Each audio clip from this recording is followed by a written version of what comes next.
Cab book ಮಾಡುವಾಗ ಶುರುವಾದ ಸ್ನೇಹ home ಸ್ಟೇನಲ್ಲಿ ಅಂತ್ಯ. ಚಿಕ್ಕಬಳ್ಳಾಪುರದ ಮುದ್ದೇನಹಳ್ಳಿ ಬಳಿಯ ಹೋಮ್ ಸ್ಟೇ ಒಂದರಲ್ಲಿ ಬೆಂಗಳೂರಿನ ಯುವತಿಯೊಬ್ಬಳ ಮೃತದೇಹ ಪತ್ತೆಯಾಗಿದ್ದು ಇಡೀ ಜಿಲ್ಲೆಯನ್ನೇ ಬೆಚ್ಚಿ ಬೀಳಿಸಿದೆ. ಕ್ಯಾಬ್ ಬುಕ್ ಮಾಡುವ ವೇಳೆ ಪರಿಚಯವಾಗಿದ್ದ ಕೇರಳ ಮೂಲದ ಪ್ರಿಯಕರ ಸಂಗೀತ್ ಆಲಿ ಜೊತೆ 3 ದಿನಗಳ ಹಿಂದಷ್ಟೇ ಈಕೆ ಹೋಮ್ ಸ್ಟೇಗೆ ಬಂದಿದ್ಲು. ಆದ್ರೀಗ ಯುವತಿ ಹೆಣವಾಗಿ ಬಿದ್ದಿದ್ದಾಳೆ. ಇತ್ತ ಪ್ರಿಯಕರ ಆಸ್ಪತ್ರೆಯಲ್ಲಿ ಸಾವು ಬದುಕಿನ ನಡುವೆ ಹೋರಾಡುತ್ತಿದ್ದಾನೆ. ರೂಮ್ ಒಳಗೆ ನೇಣು ಹಗ್ಗ ಹಾಗೂ ನಿಗೂಢ ಮಾತ್ರೆಗಳು ಸಿಕ್ಕಿದ್ದು ಇದು ಕೊಲೆಯೋ ಅಥವಾ ಪ್ರೇಮಿಗಳ ಆತ್ಮಹತ್ಯಾ ಯತ್ನವೋ ಅನ್ನೋ ಪ್ರಶ್ನೆ ಎದ್ದಿದೆ.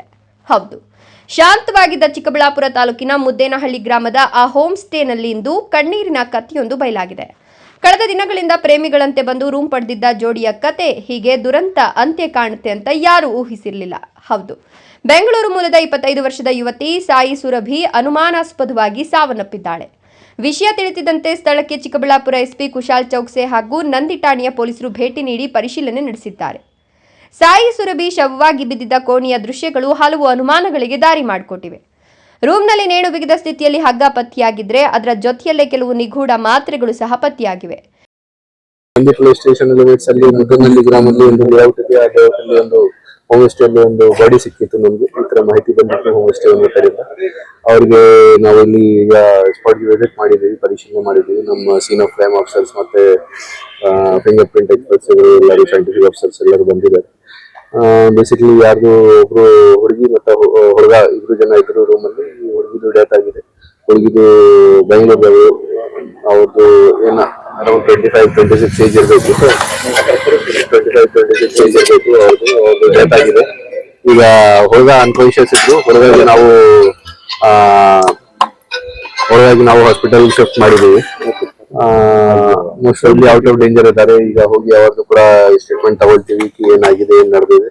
ಬಟ್ ಇಲ್ಲಿ ಹೋಮ್ ಸ್ಟೇ ಓನರ್ ಮತ್ತೆ ಕೇರ್ ಟೇಕರ್ ಇಂದ ಕೂಡ ನಮ್ಮ ಮಾಹಿತಿ ಕಲೆಕ್ಟ್ ಮಾಡ್ತಾ ಇದ್ದೀವಿ. ಕಳೆದ 3 ದಿನದಿಂದ ಇಲ್ಲಿ ವಾಸ ಇದ್ರು ಅವ್ರದ್ದು. ಮತ್ತೆ ಮೊದಲು ಬೆಂಗಳೂರಲ್ಲಿ ಕೂಡ ಯಾವ್ದು ಮಿಸ್ಸಿಂಗ್ ಕೇಸ್ ಆಗಿದೆ, ಏನಾದ್ರು ಅಫೇರ್ ಇರಬೇಕು, ಈ ತರ ನಮ್ಮ ಗಮನಕ್ಕೆ ಬಂದಿದೆ. ಸೊ ಅದನ್ನು ನಾವು ಈಗ ಬೇರೆ ಎಲ್ಲ ರೀತಿ ಹೆಂಗಲ್ಲಿ ನೋಡ್ಕೊಂಡು ಫ್ಯಾಮಿಲಿಯವರು ಕೂಡ ಇನ್ಫಾರ್ಮ್ ಮಾಡಿದ್ದಾರೆ. ಹುಡುಗಿಗೆ ಬಂದಿದ್ದಾವೆ, ಅದನ್ನು ಪರಿಶೀಲನೆ ಮಾಡ್ತೀವಿ. ಏನ್ ಕಂಪ್ಲೇಂಟ್ ಕೊಡ್ತಾರೆ ಅದು ಕಂಪ್ಲೇಂಟ್ ತಗೊಳ್ತೀವಿ. ಡೈರಿಯಲ್ಲಿ ಏನೋ ಬರ್ದಿದ್ದಾರೆ ಅಂತ? ಹೌದು, ಡೈರಿಯಲ್ಲಿ ನಮ್ಗೆ 2 ಜಾಗ ಸಿಕ್ಕಿದೆ. ಬಹುಶಃ 2 ಜನರು ಇರಬೇಕು, ಅಥವಾ ಅದು ಚೆಕ್ ಮಾಡಿ ಆದ್ಮೇಲೆ ಗೊತ್ತಾಗುತ್ತೆ ಯಾರು ಬರ್ದಿದ್ದಾರೆ ಅದನ್ನು. ಬಟ್ ಏನಾದ್ರು ಬರ್ದು ಅವರು ಇಟ್ಟಿದ್ದಾರೆ ಅಲ್ಲಿ, ಅದು ನಿಜ. ಅದು ನೋಡಿ ಕ್ಲಿಯರ್ ಆಗಿ ಇಲ್ಲ.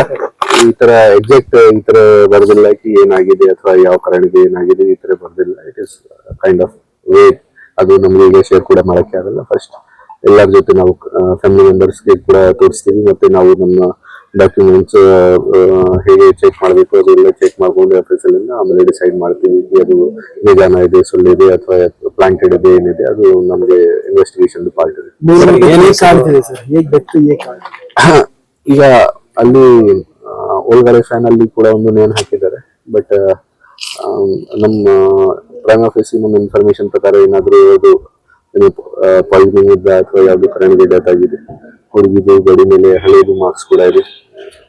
ಸೊಸೈಟಲ್ ಟೆಂಡೆನ್ಸೀಸ್ ತರ ಕೂಡ ಕಾಣಿಸ್ತಾ ಇದೆ. ಹುಡುಗ ಕೂಡ ಅನ್ಕಾನ್ಶಿಯಸ್ ಆಗಿ ಸಿಕ್ಕಿದೆ. ಸೊ 2 ತರದ ಪಾಸಿಬಿಲಿಟಿ ಇದೆ. ಒಂದು, ಈ 2 ಜನ ಸುಸೈಡ್ ಮಾಡಕ್ಕೆ ಪ್ರಯತ್ನ ಮಾಡಿದ್ದಾರೆ, ಹುಡುಗಿದು ಡೆತ್ ಆಗಿದೆ, ಹುಡುಗದು ಆಗಿಲ್ಲ. ಇನ್ನೊಂದು ಪಾಸಿಬಿಲಿಟಿ ಇದೆ, ಈ ಹುಡುಗ ಅವ್ರಿಗೆ ಸಹಿಸಿದ್ದೀರಾ, ಮತ್ತೆ ಆಮೇಲೆ ಅವರು ಕೂಡ ಇದೆಲ್ಲ ಸೆಟಪ್ ಮಾಡಿ ನಾಟಕ ಮಾಡ್ತಾ ಇದ್ದಾರೆ. ಅದು ನಾವು ಇನ್ವೆಸ್ಟಿಗೇಷನ್ ಮಾಡ್ತಾ ಇದೀವಿ. ಇನ್ವೆಸ್ಟಿಗೇಷನ್ ಅಲ್ಲಿ ಕ್ಲಿಯರ್ ಆಗಿ ಗೊತ್ತಾಗುತ್ತೆ ನಮ್ಗೆ. ಆಲ್ರೆಡಿ ನಮ್ಮ ಹತ್ರ ಇದ್ದಾರೆ, ಅವ್ರ ಹಾಸ್ಪಿಟಲ್ ಅಲ್ಲಿ ಟ್ರೀಟ್ಮೆಂಟ್ ಮಾಡ್ತಾ ಇದ್ದೀವಿ. ಅವ್ರದ್ದು ಸ್ಟೇಟ್ಮೆಂಟ್ ತಗೊಂಡು ಅವ್ರದ್ದೆಲ್ಲ ಆಂಗಲ್ ಇಂದ ಚೆಕ್ ಮಾಡಿ ಈ ಮ್ಯಾಚ್ ಆಗ್ತದೆ ಇಲ್ಲ, ಆಮೇಲೆ ಮುಂದೆ ಕ್ರಮ ತಗೊಳ್ತೀವಿ.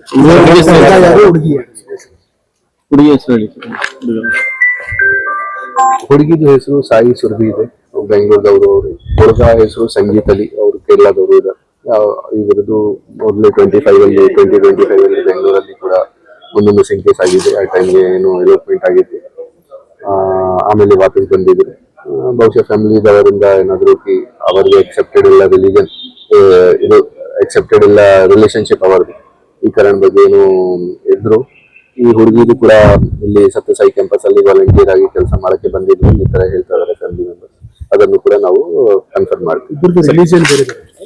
ಹೌದು, ಪ್ರೈಮ್ ಆಫೀಸ್ ಈಗ ನಮ್ಗೆ ಮಾಹಿತಿ ಸಿಕ್ಕಿದೆ, ರಿಲಿಜನ್ ಬೇರೆ ಬೇರೆ ಇದೆ. ಸೊ ಅದನ್ನು ನಾವು ಕನ್ಫರ್ಮ್ ಕೂಡ ಮಾಡ್ತೀವಿ. ಸೋಷಿಯಲ್ ಮೀಡಿಯಾ ವೈರಲ್ ಆಗ್ತದೆ, ಲವ್ ಜಿಹಾದ್ ಆಗಿದೆ, ಈ ಮಗುನ ಹತ್ಯೆ ಮಾಡಿದ್ದಾರೆ ಹಿಂದೂ. ನೋಡಿ ಅದು ನಾನು ಆಲ್ರೆಡಿ ಹೇಳಿದ್ದೀನಿ ತಮಗೆ ಈ ಎರಡು ತರದ್ದು ಡೌಟ್ ಇದೆ ನಮ್ಗೆ.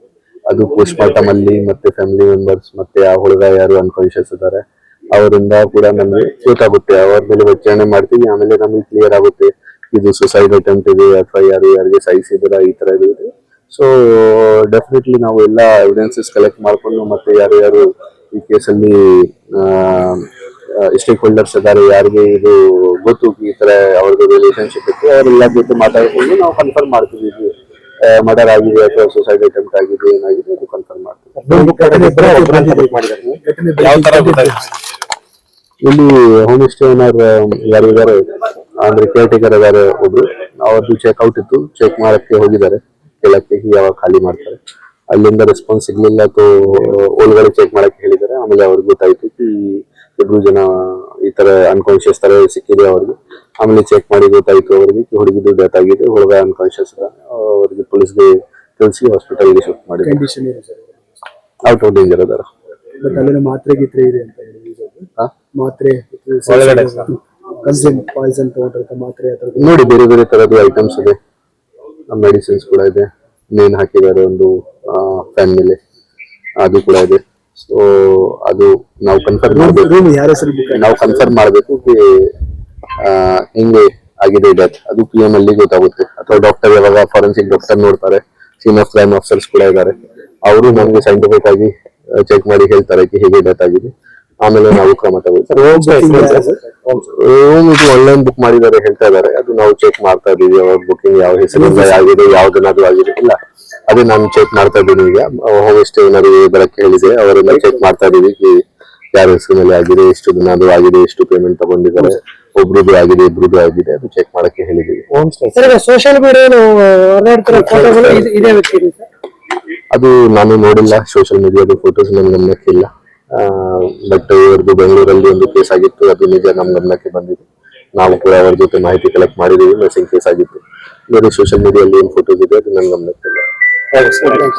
ಯುವತಿ ವಿಷ ಸೇವಿಸಿ ಸತ್ತಿದ್ದಾಳ ಅಥವಾ ಹಗ್ಗದಿಂದ ಉಸಿರುಗಟ್ಟಿಸಿ ಸಾಯಿಸಲಾಗಿದ್ಯಾ ಎಂಬ ಗೊಂದಲ ಸೃಷ್ಟಿಯಾಗಿದೆ.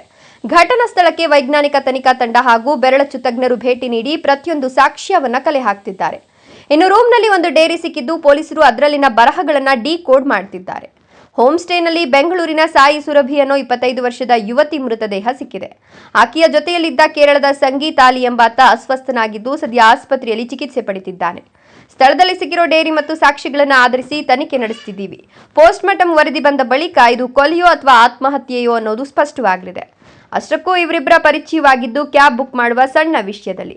ಆ ಪರಿಚಯ ಪ್ರೀತಿಯಾಗಿ ಬದಲಾಗಿ ಕೊನೆಗೆ ಹೋಮ್ ಸ್ಟೇ ರೂಮ್ನಲ್ಲಿ ಕೊನೆಯಾಗಿದೆ. ಸದ್ಯಕ್ಕೆದ್ದಿರುವ ಅತಿ ದೊಡ್ಡ ಯಕ್ಷ ಪ್ರಶ್ನೆ ಅಂದ್ರೆ ಪ್ರಿಯಕರ ಸಂಗೀತಾಲಿಯೇ ಯುವತಿಯನ್ನ ಹತ್ಯೆ ಮಾಡಿ ಬಳಿಕ ತಾನು ವಿಷ ಕುಡಿದು ಆತ್ಮಹತ್ಯೆಗೆ ಯತ್ನಿಸಿದ್ನಾ, ಇಲ್ಲ ಇಬ್ರು ಒಟ್ಟಿಗೆ ಸಾಯಲು ನಿರ್ಧರಿಸಿ ಯುವತಿ ಪ್ರಾಣ ಬಿಟ್ಟು ಯುವಕ ಬದುಕುಳಿದ್ನಾ?